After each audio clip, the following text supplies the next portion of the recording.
j'ai eu plusieurs rendez-vous, donc est-ce que vous pouvez me confirmer votre nom s'il vous plaît? D'accord, alors, tac. Je vais trouver votre page.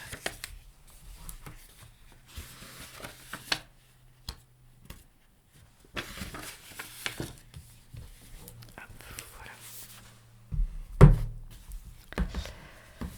Très bien, alors je regarde votre CV. Ah oui, c'est bon, je me souviens. Super.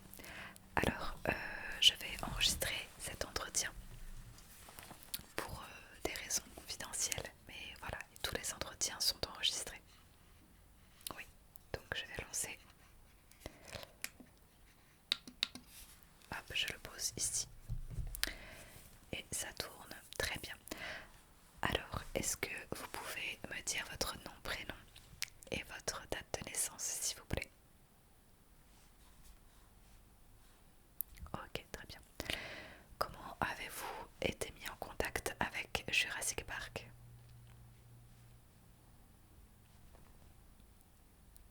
D'accord, vous connaissez Pauline? Oui, oui, je vois très bien qui c'est. D'accord, très bien. Donc je note, tac, relation. Vous avez déjà travaillé avec elle? D'accord, très bien. Euh, Qu'est-ce qui vous a plu dans ce projet? Pourquoi est-ce que vous voulez travailler au Jurassic Park? D'accord. Oui. Euh, je vois que vous êtes actuellement paléontologue. Oui, ça fait combien de temps que vous exercez dans la paléontologie, pardon? D'accord, donc vous avez quand même pas mal d'expérience. Oui, je vais me détacher un peu de votre CV parce que je préfère vraiment vous écouter. Vous avez fait quelles études?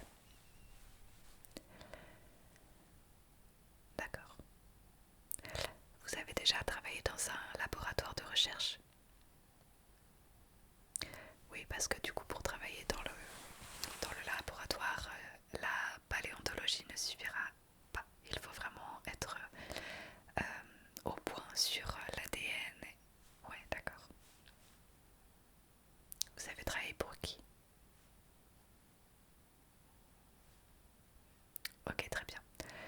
Est-ce que on vous a parlé du concept même du parc? Donc en effet, des attractions avec des dinosaures. Est-ce qu'on vous en a dit plus sur les dinosaures? D'accord. Et que pensez-vous que ça va être alors? Ok. Une sorte de Disneyland avec des dinosaures sous forme un peu automate. Je vois. Non, ça me permet aussi de bien vérifier que Pauline n'en a pas trop dit. Et pourquoi pensez-vous que dans un parc d'attractions sur les dinosaures, il y ait un laboratoire? Alors oui, effectivement, c'est pour bien comprendre les dinosaures et pouvoir être le plus réaliste possible. Il y a de ça, oui, en effet.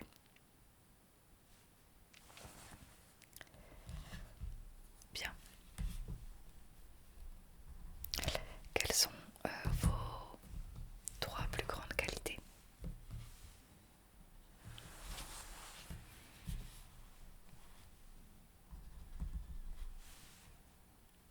Oui, c'est très intéressant. Non, c'est une qualité qui est plutôt quand même recherchée dans le milieu. Donc c'est un bon point. D'accord. Et vos trois plus grands défauts?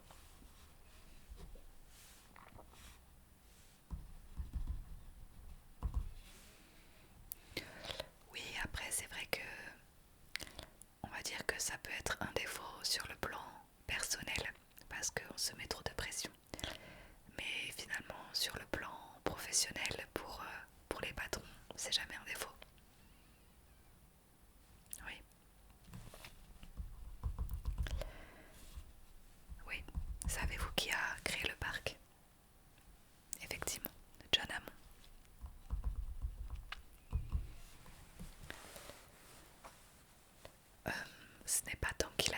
connaissances.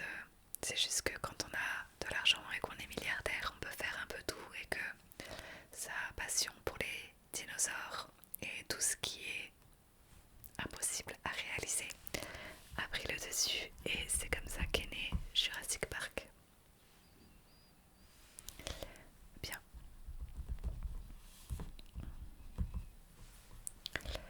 Votre profil me plaît particulièrement. Je pense que vous serez un bon atout pour notre équipe.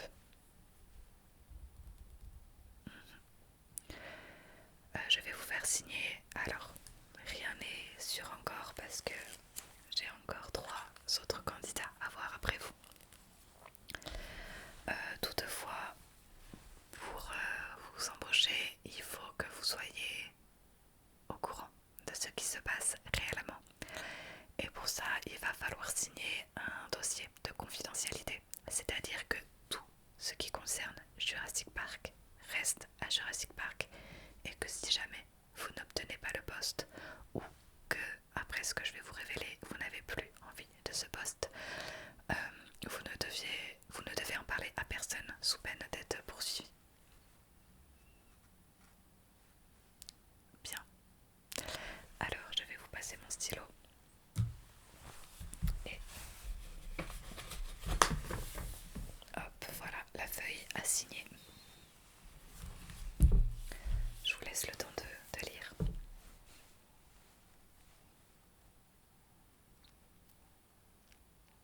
Oui, si vous avez des questions, n'hésitez pas.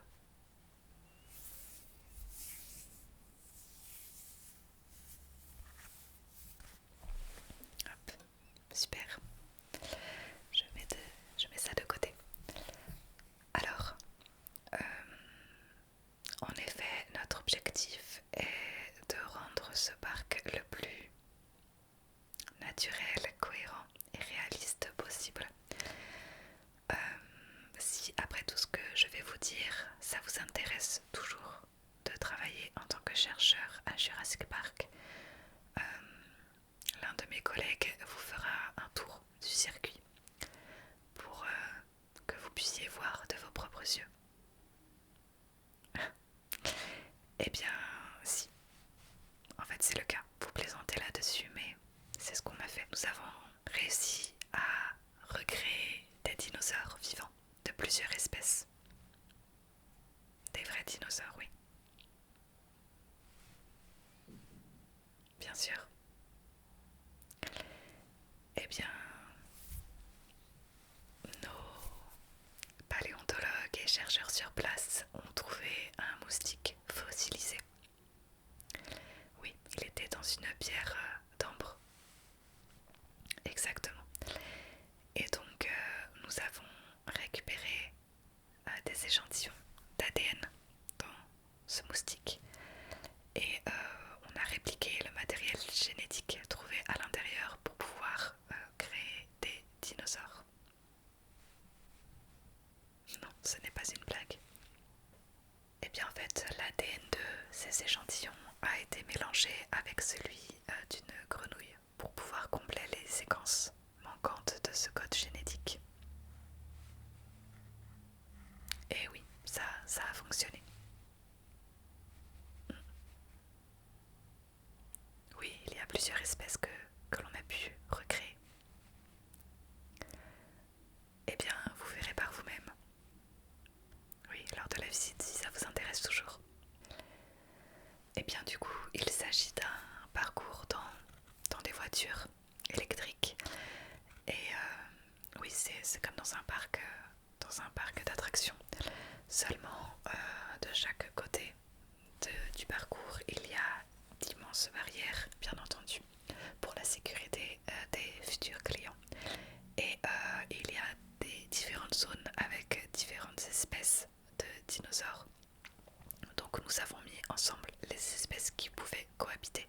Donc les espèces herbivores et nous avons séparé les espèces carnivores. Et nous nous les nourrissons nous-mêmes, malheureusement avec du bétail. Oui, nous prenons des animaux qui sont déjà très vieux et sur le point de mourir. Malheureusement,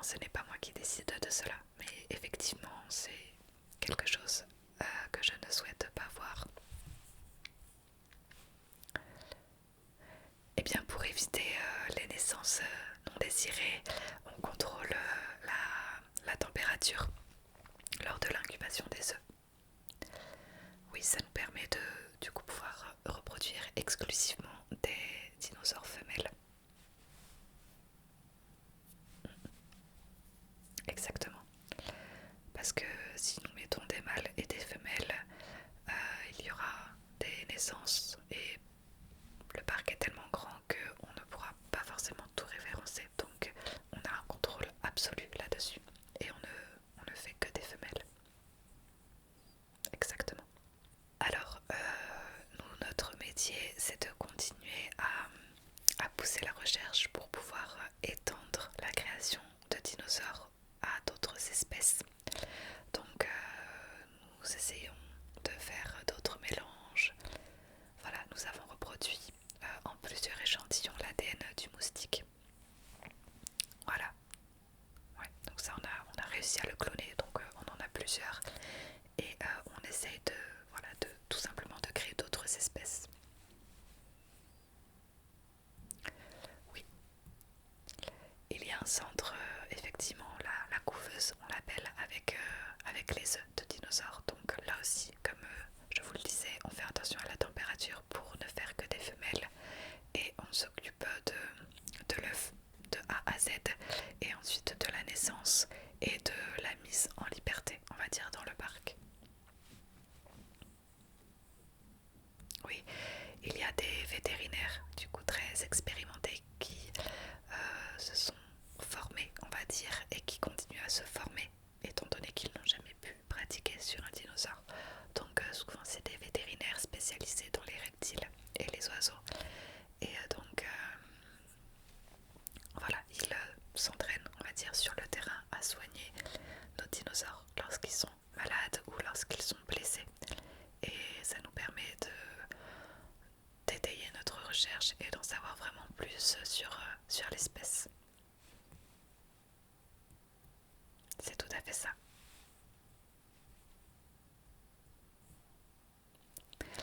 Eh bien, nous n'avons, alors forcément, il y a des tâches spécifiques pour les chercheurs experts.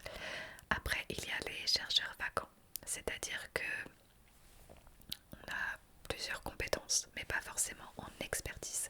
Et on peut du coup vaguer d'une tâche à l'autre. Donc, vous serez amené autant à travailler sur la création de nouvelles espèces que sur l'accompagnement des œufs